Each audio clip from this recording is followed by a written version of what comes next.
Depuis plus de 13 ans, elle n'a enregistré aucun accident avec arrêt de travail, suffisamment fière pour l'afficher et le dire.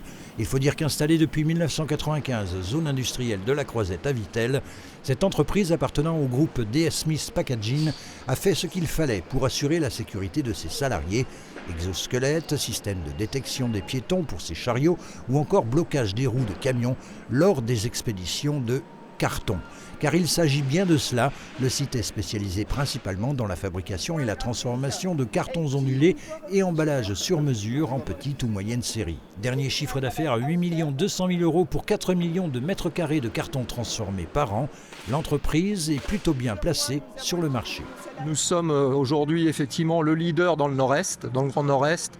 Nous estimons que nous avons à peu près 30% de part de marché, avec deux grosses cartonneries, une cartonnerie à Éloie qui est dédiée au marché agroalimentaire, une cartonnerie en Alsace plutôt sur les gros marchés industriels, le cartonnage de Kepak à Vittel sur les petites moyennes séries pour nos clients industriels. Nous avons aussi la papeterie à Kaisersberg et nous avons un site à côté de au sud de Strasbourg à Fegersheim qui est dédié aux emballages consommateurs. Des clients industriels dans l'automobile, dans la pièce détachée agricole, des ustensiles de cuisine haut de gamme, de la chimie, de la papeterie, de la partie électronique aussi. Et si DS Smith Packaging Kepak à Vittel aurait pu se contenter de transformer et de vendre son carton, elle souhaitait aussi répondre aux enjeux du développement durable.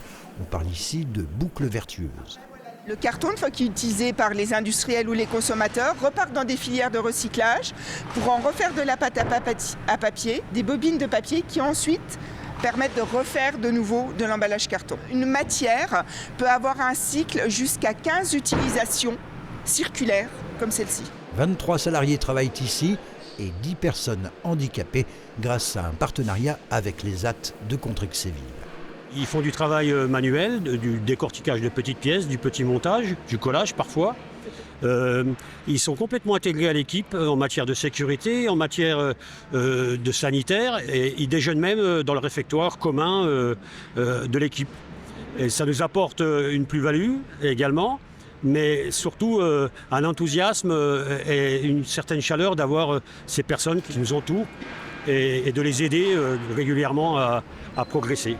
Parmi les projets, investir dans la pompe à chaleur plus économique au vu des dernières hausses des coûts de l'énergie, dans une nouvelle machine plus automatisée, ce sera pour janvier prochain, et faire toujours plus en matière de sécurité.